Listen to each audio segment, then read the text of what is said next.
I'm sitting in the Peace Garden in Toronto, and I've been thinking about the name UN Office of the Future.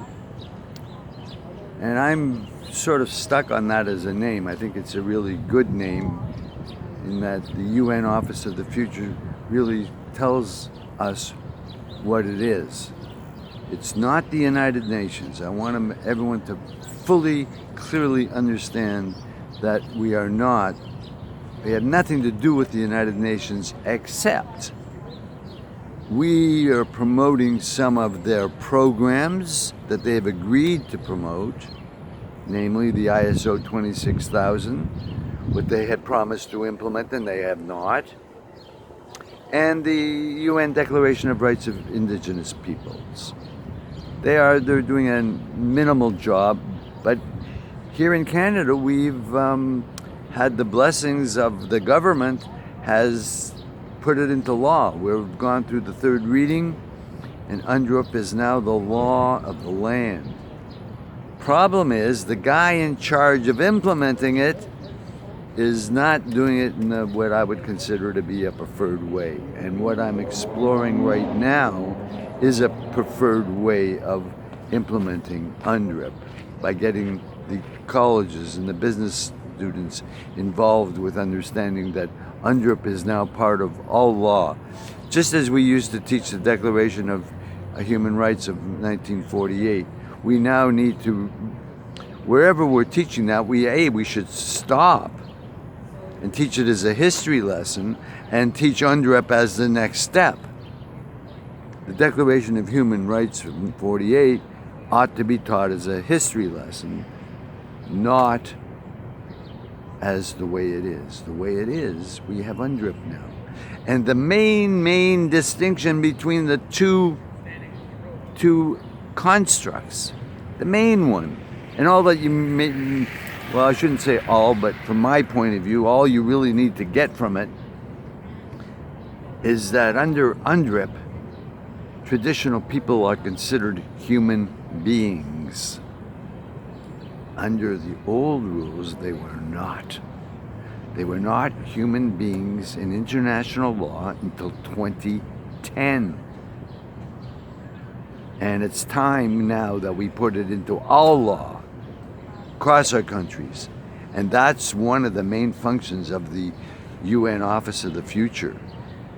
And we're doing it with the ISO 26000. Now, most don't understand why the ISO 26000 doesn't include UNDRIP. Well, it's because UNDRIP hadn't passed yet when we finalized the ISO 26000. They both got published around the same time, November 2010. And this information, I mean, here, and we're just learning about it, whoever you are that's just learning about it. The UNDRIP is being into our agreements, international agreements, since 2010, and the international community recognized as well. The international community all signed on in 2007. It took Canada, the United States, and New Zealand, and Canada, Australia, United States, and New Zealand. Took them until 2010. Everybody else signed in 2007. It took 3 years, 8, 9, 10, 3 years for it to happen. And now it is 9 years after that, and we still don't have it really integrated into our systems. So the UN Office of the Future is going to do that, as well as teach and train the UN resident coordinator in the donor countries. The donor countries of the United Nations do not have a UN resident coordinator as of this moment in time. Now, they're planning to spend trillions of dollars over the next 10 years, 10 trillion, a trillion a year, and they don't have a system that will work. They tried the SDG fund, shut it down because it didn't work. It was working much like the World Bank worked, and the World Bank doesn't work. So, leave those systems in place, but shift the spending controls to the donor countries who guys are giving the money. Let them make the decisions, but do it the consideration of the other 162 countries. 160. Anyways, we need to establish a better system of distribution. And the UN resident coordinator must be trained properly. He's got to know, he or she has to understand all the international organizations that a country has. And we're using the CIA report as a overview document to begin the selection. So if you look at that, they have a very good summary of international agreements with every country.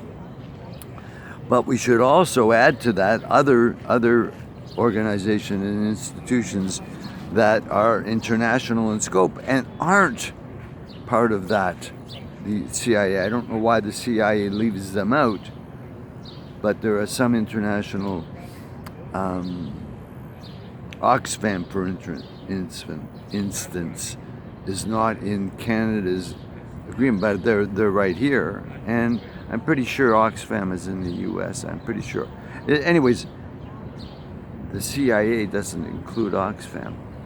I found that curious, but there may be others too that I don't know. Not maybe, for sure. There's others that I'm not aware of that we need to include in each of the trainings for people that are going to be trained in the position of UN resident coordinator. So we have to develop the curriculum, and what we're proposing right now to the Ivey school is that we develop a curriculum that will both educate people in these particular jobs in these particular countries. We have the 36, and we can teach people from each of the countries. We can bring them here and teach them. This is could be a great teaching program for Ivey to spearhead, and whatever we develop, we can sell it to all the other universities, because nobody else is doing what we're doing. We're value added in front of everybody, and we're going to be connected to, we'll see if we have the 1% credit card, and that will be one of the things the university can also bring it. We can challenge other universities. How many of your students use the UN office credit card? That credit card will change.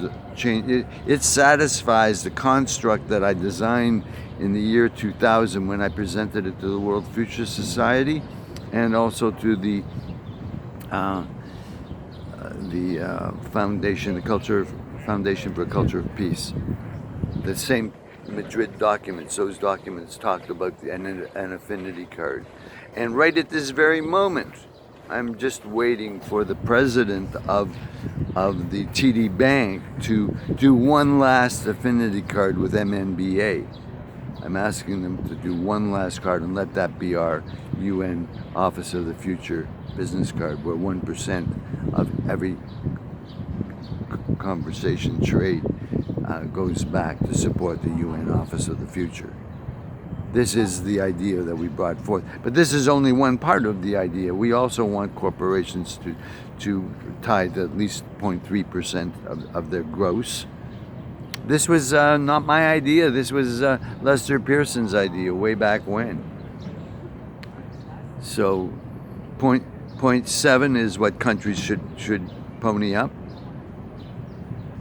And if not to us, let it go to the World Bank and have it, you'll lose 30% off the top twice if it goes to the World Bank, or you put it into our system, which will be secured, leading edge, and available for everybody on the planet.